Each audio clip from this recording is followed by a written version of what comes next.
Yesu ashimwe, Yesu ashimwe, Yesu ashimwe. Ndagarutse n'ubundi n'umwana w'Imana Pastor Clement. Ndongera ndabasuje mwese aho muherereye mu izina rya Yesu. Amahoro y'Imana nabane namwe. Nongeye kubakumbura rero bene data bashiki banjye, turi mu rugendo rujya mu ijuru, kuko n'ubundi ubutumwa bwiza burakomeje kandi ni ubutumwa bukomeye bwo mu minsi ya nyuma. Ndagira ngo rero dusangire ijambo ry'Imana riza rerekeza ubutumwa twatambukije umunsi w'ejo bundi, kugira ngo bibashe kurushaho kumvikana kandi buri wese abashe gutekereza.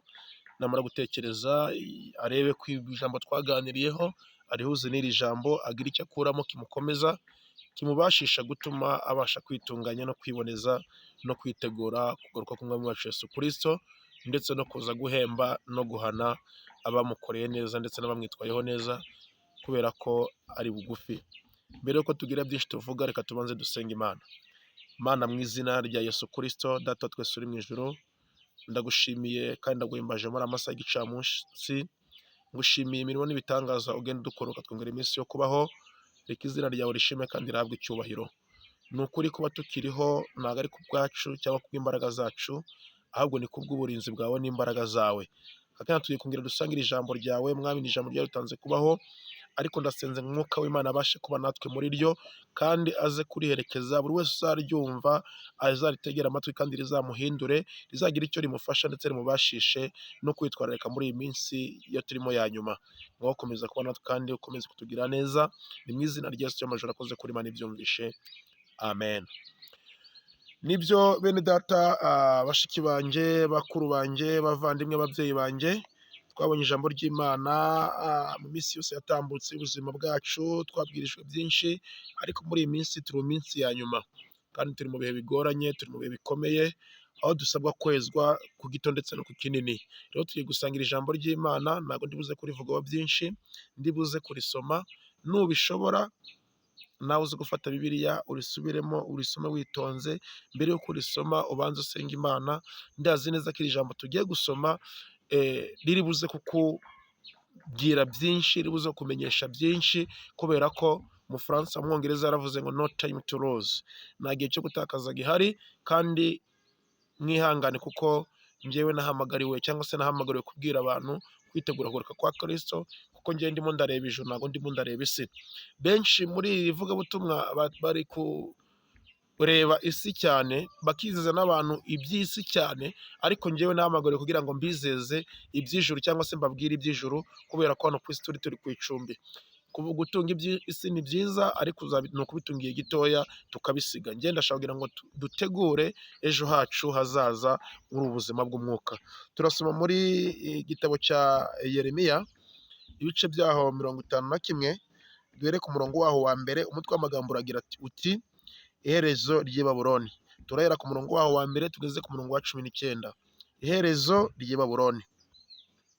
Dusome mu izina rya Yesu. Uku niko Uwiteka avuga ati: dore ngiye kubyukiriza i Baburoni n'abatuye Erebukamiya umuyaga urimbura, kandi nzohereza abagosozi i Baburoni bahagosore igihugu cyabo bagisigemo ubusa, kuko umunsi w'amakuba bazatera bahaturutse impande zose. Umufozi w'umuheto ye gufora umuheto we, ye gutabara yambaye umwambaro w'ibyuma. Kandi namwe mwe kugirira impuhwe abasore baho, mutsembeho rwose n'ingabo zaho zose. Uko niko abishwe bazagwa mu gihugu cy'Abakaludaya, n'abasogotewe mu nzira zaho bakagwa, kuko Abisirayeli n'Abayuda bataretswe n'Imana yabo, Uwiteka Nyiringabo. Nubwo igihugu cyabo cyuzuyemo ibicumuro bacumuye ku Wera wa Isirayeli, nimuhunge muve i Baburoni, umuntu wese akize amagara ye, muticwa muhowe igicumuro cyaho, kuko ari igihe cyo guhora k'Uwiteka, azahitura ibihakwiriye. Tugeze kuri 7. I Baburoni hahoze ari igikombe cy'izahabu mu ntoki z'Uwiteka, hashindishaga isi yose. Amahanga yanyoye kuri vino yaho, nicyo cyatumye amahanga asara. I Baburoni haguye haguye hatunguwe, harimburwa nimuhaborogere mushake umuti wo kuwavura uburibwe bwaho, ahari hakira. Tugeze ku murongo wawo wa 9.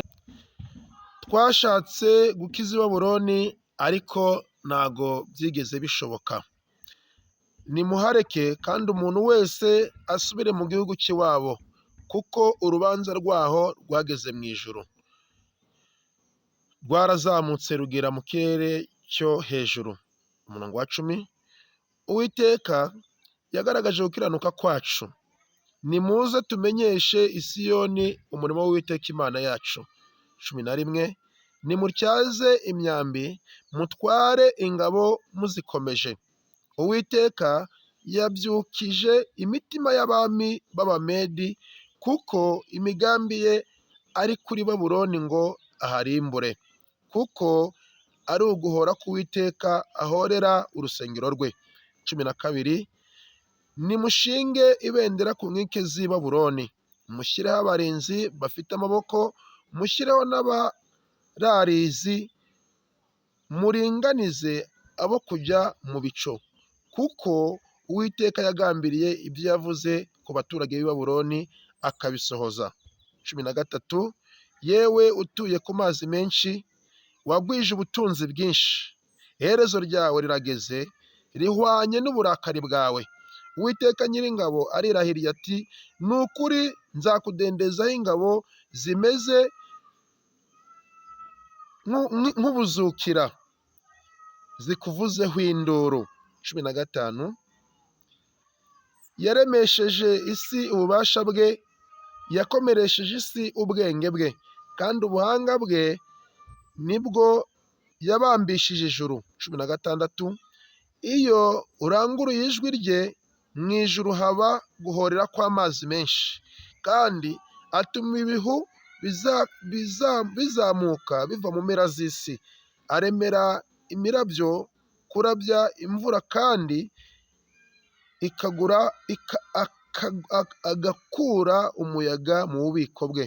Umuntu wese ahindutse nk'inka abuze ubwenge.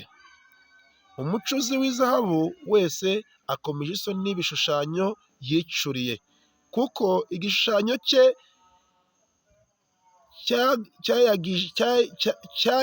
cyayagijwe ari ibinyoma, kandi nta mwuka kigira. N'iby'ubusa ni umurimo w'ubushukanyi, mu gihe cyo guhanwa kwaho bizatsembwaho. 19. Umurongo wa nyuma. Uri umwandu wa Yakobo ntameze nk'ibyo, kuko ari we banze by'ibintu byose, kandi Isiraheli ni umuryango umwanduwe. Uwiteka Nyiringabo niryo zina rye. Imana ibahe umugisha. Bavandimwe, bene data, bashiki banjye, nk'uko tumaze iminsi tubiganira, nk'uko twabiganiye umunsi w'ejo, tumaze kuganira ijambo ry'Imana.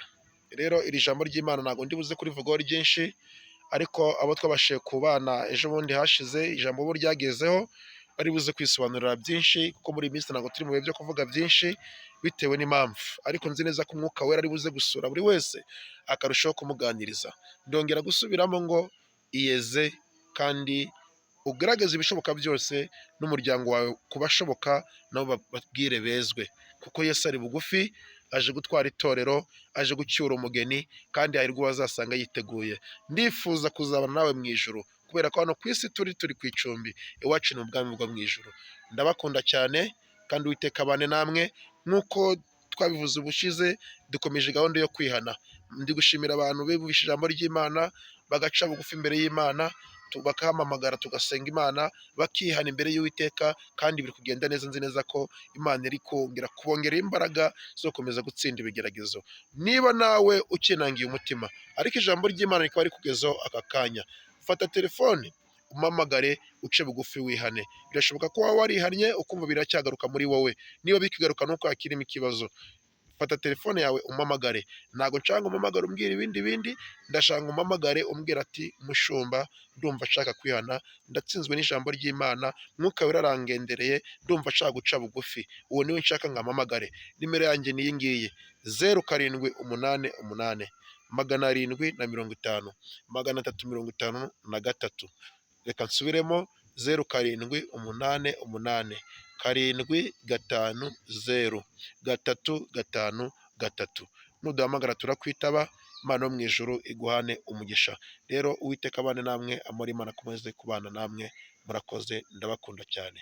Iki kiganiro mubisangiza abandi, mubigize ku bavandimwe, ku baturanyi, ku nshuti, ku miryango. Tuburire inama z'Imana kugira ngo zibe maso, zidatungurwa n'umunsi mubi ugiye kumanukira ikiremwa muntu muri iyi minsi. Uwiteka abahe umugisha, ndabakunda cyane.